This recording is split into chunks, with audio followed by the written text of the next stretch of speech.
पश्चिम बंगाल विधानसभा चुनाव में एक बार फिर फोकस एक पुरानी जोड़ी के टकराव पर ही हो रही है। ममता बनर्जी बनाम शुवेंदु अधिकारी, लेकिन इस बार बदला तो केवल सीट। क्योंकि साल 2021 के चुनाव में नंदीग्राम सीट से जहां शुवेंदु अधिकारी ने ममता बनर्जी को हराया था, लेकिन इस बार सीट भवानीपुर है, जहां दोनों के बीच ही कड़ा मुकाबला होने जा रहा है। यूं तो भवानीपुर सीट ममता बनर्जी की पारंपरिक सीट मानी जाती है, लेकिन इस बार भवानीपुर सीट सत्ता का केंद्र और प्रतिष्ठा का सवाल बन गई है। और आज की इस वीडियो में हम इस सीट के चुनावी समीकरणों पर बात करेंगे।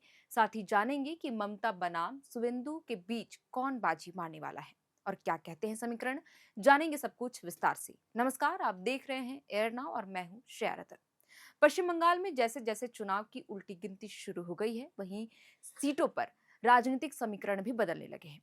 वहीं भवानीपुर विधानसभा में चुनावी हलचल तेज हो गई और यहाँ की लड़ाई सिर्फ एक सीट की नहीं, बल्कि कोलकाता की बदलती पहचान पर जनमत संग्रह की तरह मानी जा रही है। यूं कहें तो साल 2021 में नंदीग्राम में जो सियासी रंजिश शुरू हुई थी, वो 2026 के विधानसभा चुनाव में उसे भवानीपुर की हाई प्रोफाइल सीट पर ला खड़ा कर दिया है। बता दें कि टीएमसी ने इस बार ममता बनर्जी को नंदीग्राम से उम्मीदवार नहीं बनाया है।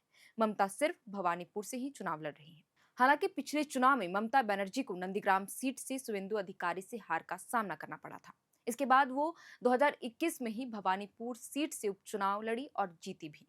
लेकिन ममता के इस मजबूत गढ़ में विपक्षी पार्टी भारतीय जनता पार्टी ने भी हालिया समय से अपनी जमीन मजबूत की है। साल 2021 के विधानसभा चुनाव में बीजेपी ने जिस तरह का प्रदर्शन किया, वह ममता बनर्जी और टीएमसी के लिए अलार्मिंग है। बहरहाल, भवानीपुर की मतदाता संरचना पूरी तरह शहरी है। यहाँ मुस्लिम मतदाता लगभग 21.80% है, जो चुनावी परिणामों को प्रभावित करने वाली महत्वपूर्ण आबादी मानी जाती है। ऐसे मतदाताओं की संख्या लगभग 2.23% है। वहीं 70% गैर बंगाली वोटर है। इनमें गुजराती, मारवाड़ी, सिख और बिहारी तबके की तादाद सबसे अधिक है। इसीलिए राजनीतिक दल इसी सामाजिक संतुलन को ध्यान में रखकर अपनी रणनीति तैयार करती है। हम पिछले चुनावी नतीजों के आंकड़ों पर नजर डालें तो चाणक्य सर्वे के मुताबिक साल 2021 के विधानसभा चुनाव में एआईटीसी यानी ऑल इंडिया तृणमूल कांग्रेस का 57.71 वोट प्रतिशत रहा। वहीं बीजेपी का 35.17, सीपीएम और कांग्रेस का लगभग शून्य रहा।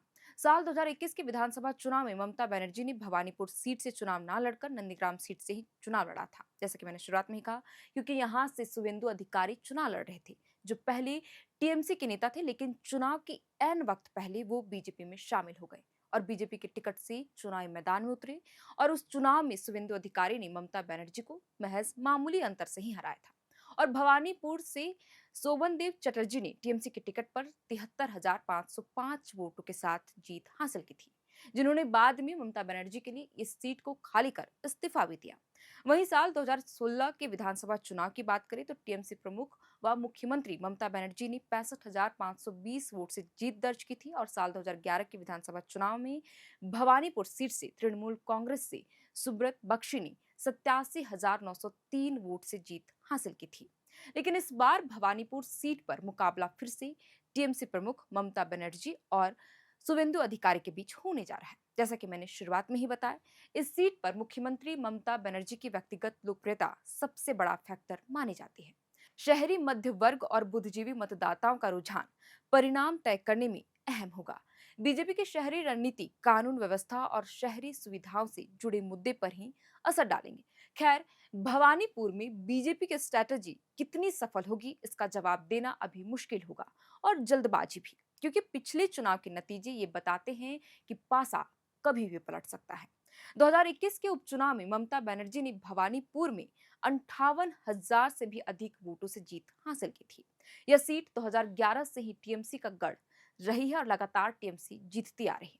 लेकिन इस बार अपने ही गढ़ में ममता बनर्जी के लिए चुनौतीपूर्ण रहने वाला है, क्योंकि चुनाव से पहले यहां हो रहे एसआईआर प्रक्रिया के बाद 28 फरवरी को निर्वाचन आयोग ने फाइनल मतदाता सूची जो जारी की थी, जिसमें भवानीपुर में 47,000 मतदाताओं के नाम वोटर लिस्ट से हटा दिए गए थे।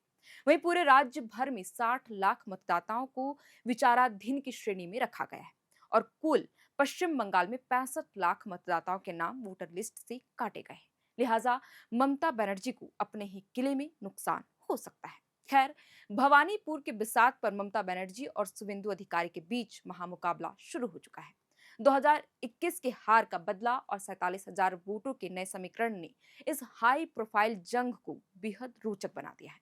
एक तरफ ममता बनर्जी के पास अपनी साख बचाने की चुनौती है, तो दूसरी तरफ भाजपा और शुवेंदु अधिकारी की आक्रामक घेराबंदी है। अब यह देखना दिलचस्प होगा कि भवानीपुर में ममता कैसे फतह करती हैं, या फिर शुवेंदु अधिकारी एक बार फिर इतिहास दोहराकर दीदी के किले में सेंध लगाने में सफल हो पाते हैं। आपको क्या लगता है, हमें कमेंट बॉक्स में लिखकर जरूर बताएं अपनी प्रतिक्रिया। आप देख रहे थे एयर नाउ। बहुत बहुत शुक्रिया।